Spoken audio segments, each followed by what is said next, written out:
የተወደዳችሁና የተከበራችሁ የኢትዮኒውስ ቤተሰቦች እንደምናላችሁ ሰላምታችን በያላችሁበት ይድረስ። እነሆ አዳዲስና ወቅታዊ መረጃዎችን አዘጋጅተን ወደ እናንተ ማድረስ ጀምረናል። ከኢትዮኒውስ መረጃዎች ጋር አብራችሁ እንድትቆዩ ደግሞ ግብዣችን ነው። በአማራ ክልል የተለያዩ አካባቢዎች በአገዛዙ ጦርና ፋኖ ኃይሎች መካከል የሚደረገው ውጊያ ዛሬ መቀጠሉ ሰምቷል። በክልሉ ጎንደርና ሸዋ በቀጠለው ውጊያ ከፍተኛ ሰብአዊና ቁሳዊ ጉዳት ደርሷል ተብሏል። የብልጽግና አገዛዝ በአማራ ክልል የፋኖ ኃይሎችን የማዘዣ ማዕከላት አጠቃለው በሚል የጀመረው የአንድ ወር ዘመቻ ዛሬም በቀንና በሌሊት መቀጠሉን የተሰማው በዝርዝር እንመለከታለን። የዩክሬን የስለላ ተቋም ለሩሲያ ጦርነት ተሰልፈዋል ያላቸውን 34 ኢትዮጵያውያን ስም ዝርዝር ይፋ አድርጓል። የአገዛዙ ጠቅላይ ሚኒስትር አብይ አህመድና የሩሲያ ውጭ ጉዳይ ሚኒስትር ሰርጌይ ላቭሮቭ ደግሞ በአዲስ አበባ ኢትዮጵያና የሩሲያን ትብብር ለማጠናከር ተወያይተናል ሲሉ አብይ አህመድ አስታውቀዋል። በዝርዝር እናያለን። አሜሪካና ኢራን ዳግም ወደ ጦርነት ተመልሰዋል። ትራምፕ ከኢራን ጋር ተደርሶ የነበረውን የተኩስ አቁም ማብቃቱ ሲናገሩ መርከቦች በሆርሙዝ ወሽመጥ በኩል እንዳያቋርጡ ደግሞ ማሳሰቢያ ተሰጥቷል። በ85 የአሜሪካ ኢላማዎች ላይ ያጸፋ ጥቃት ፈጽም ያለው ስትል ደግሞ ኢራን አስታውቃለች። ዝርዝሩን ትሰሙታላችሁ። በደቡብ ሱዳን አንድ የመንግስት ኮሚሽነር መገደሉን ተከትሎ ከባድ የተባለ ግጭት አገርሽቷል። ክስተቱ በተቃዋሚዎችና በመንግስት መካከል የነበረውን ውጥረት ማባብሷል ነው የተባለው። የተወደዳችሁና የተከበራችሁ የኢትዮኒውስ ቤተሰቦች አብራችሁን ቆዩ። ወደ ዝርዝሩ አልፋለሁ። በአማራ ክልል የተለያዩ አካባቢዎች በአገዛዙ ጦርና ፋኖ ኃይሎች መካከል የሚደረገው ውጊያ የቀጠለ ሲሆን ዛሬ በክልሉ ጎንደርና ሸዋ በቀጠለው ውጊያ ከፍተኛ ሰብአዊና ቁሳዊ ጉዳት ደርሷል። የብልጽግና አገዛዝ በአማራ ክልል የፋኖ ኃይሎችን የማዘዣ ማዕከላት አጠቃለሁ በሚል የጀመረው የአንድ ወር ዘመቻ ዛሬም በቀንና በሌሊት ነው የቀጠለው። በጎንደር የተለያዩ አካባቢዎች በአገዛዙ ጦርና ፋኖ ኃይሎች መካከል በቀንና በሌሊት ወታደራዊ ስምሪት ውጊያ መቀጠሉን የመረጃ ምንጮቻችን ለኢትዮኒውስ ተናግረዋል። የብልጽግና አገዛዝ የአንድ ወር ዘመቻ በሚል ላለፉት ተከታታይ ቀናት በክልሉ የተለያዩ አካባቢዎች በሌሊት ጭምር አሳ መቀጠሉን ተከትሎ ከፋኖ ኃይሎች ጋር ከባድ ውጊያ እየተደረገ ይገኛል። በዛሬው ዕለት ሐምሌ 1 2018 ዓ.ም በደቡብ ጎንደር ሊቦ ከምከምና እብናት ወረዳዎች በተደረገ ውጊያ ሰብአዊና ቁሳዊ ጉዳት ተመዝግቧል ተብሏል። በሊቦ ከምከም ወረዳ አምቦ ሜዳና በእብናት ወረዳ ጭብጭባ በተባሉ አካባቢዎች ከንጋት ጀምሮ ውጊያ መደረጉን የተናገሩት የፋኖ የመረጃ ምንጮች በውጊያው በርካታ የአገዛዙ ጦር አባላት ተገድለዋል ብለዋል። በተመሳሳይ በዳባትና ወገራ ቀጠና ላለፉት 4 ቀናት በሌሊትና በቀን የሚደረጉ ወታደራዊ አሰሳዎችን ተከትሎ ከፍተኛ ጉዳት ያረሰው ውጊያ ዛሬም ቀጥሏል ተብሏል። በተለይም በማዕከላዊ ጎንደር ዞን ወገራ ወረዳ ወይበኛ አካባቢና በሰሜን ጎንደር ዞን ዳባትና ደባርቅ አዋሳይ ቀጠና ቦዛ አካባቢ ለተከታታይ ቀናት የሚደረገው ውጊያ ዛሬ መቀጠሉን የተሰማው በአካባቢው የአገዛዙ እግረኛ ጦር ኃይል በሌሊት ጭምር ለአሰሳ መንቀሳቀሱ ተከትሎ በቆላማ አካባቢዎች ከፋኖ ኃይሎች ጋር ከባድ ውጊያ እየተደረገ እንደሚገኝ የፋኖ የመረጃ ምንጮች ተናግረዋል። በተያያዘም በማዕከላዊ ጎንደር ዞን ታች አርማጮና በምዕራብ ጎንደር ዞን አርማጮ ወረዳዎች በቀጠለ ውጊያ በርካቶች መገደላቸውን የተሰማው የፋኖ ኃይሎች ለወታደራዊ አሰሳ በሚል ከከተሞች በመነሳት ወደ ገጠራማ አካባቢዎች ከተንቀሳቀሰ የአገዛዙ ጦር ጋር ውጊያ አድርገዋል ሲሉም የፋኖ የመረጃ ምንጮች ተናግረዋል። በተለይም በምዕራብ አርማጮ ወረዳ ግራር ውሃ የተባለ አካባቢ በተደረገ ውጊያ ቁጥራቸው ያልታወቁ የአገዛዙ ወታደሮች ተገድለዋል ብለዋል። በተመሳሳይም በአገዛዙ ጦርና ፋኖ ኃይሎች መካከል የሚደረገው ውጊያ በክልሉ ሸዋ ቀጠና የተለያዩ አካባቢዎችን መቀጠሉ ሰምተዋል። የፋኖ ኃይሎች በአንጾኪያ ገምዛ ወረዳ መኮይ ከተማ በሚገኝ የአገዛዙ ወታደራዊ ካምፕ ላይ ድንገተኛ ውጊያ ከፍተው በርካታ የኮማንዶና አየር ወለድ አባላት የሞትና የአካል ጉዳት ደርሶባቸዋል ተብሏል። የፋኖ ኃይሎች በመንዝላል ወረዳ ጥርጥራ የተባለ አካባቢ በከፈቱት የደፈጣ ጥቃት ደግሞም በጉዞ ላይ የነበሩ የ104ኛ አገዛዝ ጦር ኮማንዶ ክፍለ ጦር አባላት መገደላቸው የፋኖ ኃይሎች ይፋ አድርገዋል። የብልጽግና አገዛዝ ከሰኔ 12 2018 እስከ ሐምሌ 12 2018 ዓ.ም የፋኖ ኃይሎችን የማዘዣ ማዕከላትና አመራሮችን አጠቃለው በሚል የከፈተው የአንድ ወር ዘመቻ የቀጠለ ሲሆን አገዛዙ በዘመቻው በርካቶችን ገድያለሁ ሲል መግለጫ አውጥቷል።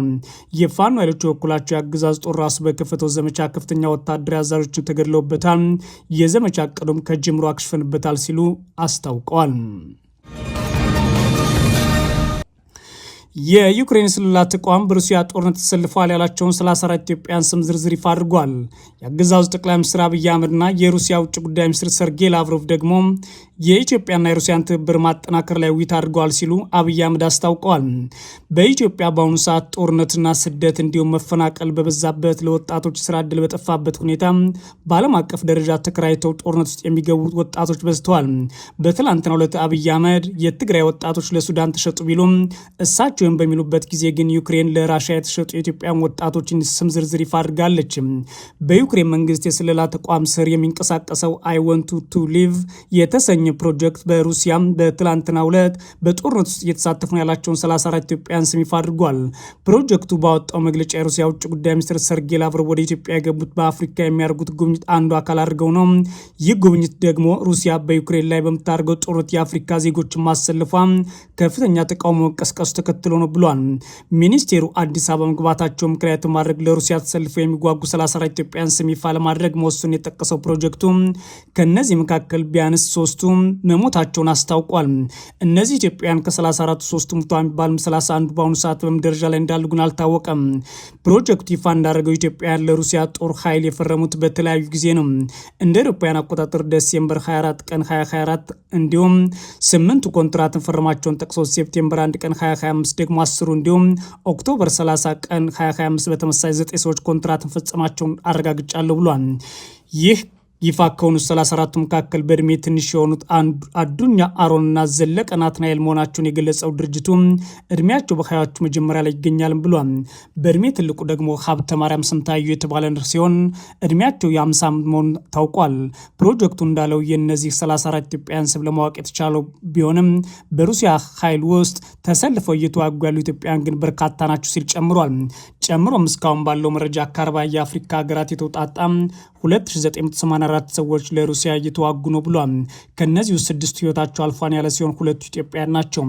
በሌላ በኩል ይህንን መረጃ ይፋ በተደረገበት ዕለት የአገዛዙ ጠቅላይ ሚኒስትር አብይ አህመድ የሩሲያ ውጭ ጉዳይ ሚኒስትርን ተቀብዬ አነጋግሬያለሁ ብሏል።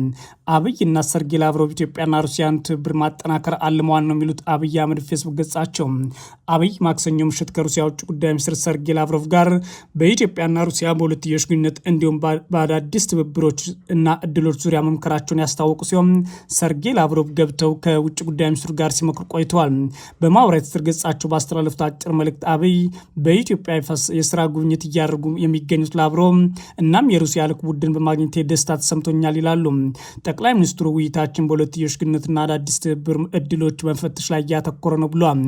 ነገር ግን ስለ ስብሰባው ዝርዝር ያሉት ነገር የለም። አብይ በዋናነት ከራሽያ የጦር መሳሪያዎች ተተኳሾችን ጨምሮ በርካታ ኢትዮጵያውያንን ነፍስ የሚገድሉ መሳሪያዎችን እየገዛ የቀጠለ ሲሆን በአሁኑ ሰዓት ብሪክስን ጨምሮ የተለያዩ ትብብሮች እያደረገ ይገኛል። ታዲያ የስብሰባ የተካሄደው ላቭሮቭ ቀደም ብሎ ከጌዲዮን ጢሞቴዎስ ጋር በአዲስ አበባ ውይይት ካደረጉ በኋላ ነው ተብሏል። የውጭ ጉዳይ ሚኒስቴር እንዳስታወቀው ደግሞ ዶክተር ጌዲዮንና ላቭሮቭ በሁለቱ ሀገራት መካከል ያለውን የረጅም ጊዜ ግንኙነት ማጠናከር የሚቻልባቸው መንገዶች ላይ መከሩ ሲሆን የጋራ ትኩረት በሆኑ ቀጠናዊና ዓለም አቀፍ ክስተቶች ዙሪያ ሀሳብ ተለዋውጠዋል ይላል። ጨምሮም ውይይቱ በንግድ በኢንቨስትመንትና በቴክኖሎጂ ሽግግር መስኮች ላይ ያለው ትብብር ማስፋፋት እንዲሁም የምጣኔ ሀብት ትስስርን ይበልጥ ማጠናከር ላይ አተኩሯል የተባለ ሲሆን ሁለቱም ሚኒስትሮች ብሪክስን ጨምሮ በብዙ ወገን መድረኮች ላይ ይበልጥ ተቀራርቦ የመስራት ፍላጎት አላቸው ተብሏል። አብይና ላቭሮቭ የተወያዩባቸው ጉዳዮች በዝርዝር ባይቀመጡም እንደ አሁኑ መረጃዎችና ከዚህ በፊት ሲወጡ እንደነበሩት ግን የጦር መሳሪያን ጨምሮ የሰው ኃይል ሽያጮችና በዩክሬን ውስጥ ስለሚደረገው ጦርነት የብልጽግና አገዛዝ ከራሽያ ጎን መቆሙ በተደጋጋሚ እየተነገረ ቀጥሏል። አሜሪካና ኢራን ዳግም ወደ ጦርነት ተመልሰዋል። ትራምፕ ከኢራን ጋር ተርሶ የነበረ የተኩስ አቁም ማብቃቱ ሲናገሩ መርከቦች በሆርሙዝ ወሽመጥ በኩል እንዳያቋርጡ ደግሞ ማሳሰቢያ ተሰጥቷል። ኢራን በአንጻሯ በ85 የአሜሪካ ኢላማዎች ላይ አጸፋ ጥቃት ፈጽሜያለሁ ብላለች። በአሜሪካና በኢራን መካከል የሚደረገው ጦርነት ያስቆመው የተኩስ ስምምነት ማብቃቱን የአሜሪካ ፕሬዝዳንት ዶናልድ ትራምፕ ተናግረዋል። ይህ ለመላው ዓለም ስምምነቱ ያመጣውን እፎይታ የጣሰና ለብዙዎቹ ጆሮም ያልጣፈጠ ዜና ሆኗል። አሜሪካ ማክሰኞ ሌሊት በጦርነቱ ጅማሬ ላይ የተገደሉት የጠቅላይ መሪውን የቀብር ስነስርዓት እያካሄደች ባለችው ኢራን ላይ ግልጽ ጥቃቶች ፈጽማለች። ኢራንም በአካባቢ ባሉ የአሜሪካ ጦር ሰፈሮች ላይ ያጸፋ መፈጸሟን አስታውቃለች። በቱርክ እየተካሄደ ባለው የሰሜን አትላንቲክ ጦር ቃል ኪዳን ማህበር ኔቶ ስብሰባ ላይ የሚገኙት ፕሬዚዳንት ትራምፕ ከኢራን ጋር የተደረሰው ስምምነት ያበቃ አይመስለኝም ሲሉም ተናግረዋል። ፕሬዚዳንቱ ጨምረውም ከእነሱ ጋር ከዚህ በኋላ መነጋገር አልፈልግም፣ የሚታመኑ አይደሉም ብለዋል። እስከምረዳው ድረስ የተኩስ አቁም አብቅቷል ይላሉ ትራምፕ። ሁለቱ ወገኖች ሊነጋገሩ እንደሚችሉ ነገር ግን ውጤት የማያስገኝ መሆኑን ገልጸዋል። የሚደረጉ ንግግሮች ጊዜን የሚያባክኑ እንደሆኑ በመጥቀስ የኢራን ባለስልጣናት ውሸታም ናቸው ሲሉ ወርፈዋል። የተኩስ አቁም ማብቃት በተመለከተ በተደጋጋሚ በጋዜጠኞች የተጠየቁት ፕሬዚዳንት ትራምፕ የአሜሪካ ልዑክ ከኢራን ጋር ሊነጋገሩ ይችላሉ፣ ነገር ግን ጊዜያቸውን ማባከኑ ነው ብዬ ነው የማስበው ሲሉ ተናግረዋል። በግልጽ ለመናገር ከነሱ ከኢራናውያን ጋር ጊዜን ማጥፋት አልፈልግም ሲሉ ጦርነቱ እንደሚመርጡ ነው ትራምፕ የተናገሩት። የአሜሪካ ጦር ኢራን ውስጥ በርካታ ኢላማዎች ጥቃት ፈጸሙ ካስታወቀ በኋላ የኢራን አብዮታዊ ዘብ በቀጠናው የሚገኙ የአሜሪካ ወታደራዊ ተቋማት ላይ ያጸፋ እርምጃ ወስጃለሁ ብሏል። በዚህም የአሜሪካ ማዕከላዊ ሌሊት ላይ ኢራን ውስጥ በሚገኙ ከ80 በላይ ኢላማዎች ላይ ጥቃት ፈጽሞ ያስታወቀ ሲሆን የኢራን አብዮታዊ ዘብ በተመሳሳይ በአካባቢው ሀገራት ውስጥ በሚገኙ 85 የአሜሪካ ይዞታዎች ላይ ጥቃት ፈጽሜያለሁ ብሏል። አብዮታዊ ዘብ ባወጣው መግለጫ ኢራናውያን በከፍተኛ ቁጥር ወጥተው የታላቁ መሪያቸውን የቀብር ስነስርዓት እያካሄዱ ባሉበት ጊዜ የተፈጸመ ጥቃት ነው ብሏል። እርምጃው በድጋሚ የተደረሰው ስምምነት ላይ የተፈጸመ ጥሰት ነው ሲል አሜሪካ በኢራን የባህር ዳርቻ አካባቢዎች ላይ ጥቃት ፈጽሟን አረጋግጧል። ለዚህ ጥቃት በተሰጠው የመጀመሪያ ደረጃ ምላሽ የሀገሪቱ የባህርና የአየር ኃይሎች የጋራ የሚሳኤልና የድሮን ጥቃቶች ፈጽሟል ይላል። የኢራን አብዮታዊ ዘብ ያጸፋ ጥቃቱ መፈጸም ካሳወቀ በኋላ የኩዌት ሰራዊት የድሮንና የሚሳኤል ጥቃቶች ለመከላከል የአየር መከላከያ ስርዓት ተጠቅሜያለሁ ብሏል። ባህሬን ውስጥ ደግሞ የአየር ጥቃት ማስጠንቀቂያ ደወል ተሰምቷል። ቢቢሲ አሜሪካ በኢራን ላይ ጥቃት የፈጸመችው ማክሰኞ ዕለት በሆርሙዝ ወሽመጥ ላይ 3 ነዳጅ ጫኝ መርከቦች ላይ ጥቃት ከተፈጸመ በኋላ ነው ሲል፣ ኢራን ግን በጥቃቱ ውስጥ እጅ የለበትም ብላለች። ሳውዲ አረቢያ፣ ኳታርና ዩናይትድ ስቴትስ በመርከቦች ላይ ለተፈጸመው ጥቃት የኢራን እስላማዊ አብዮታዊ ዘብ ተጠያቂ አድርገዋል።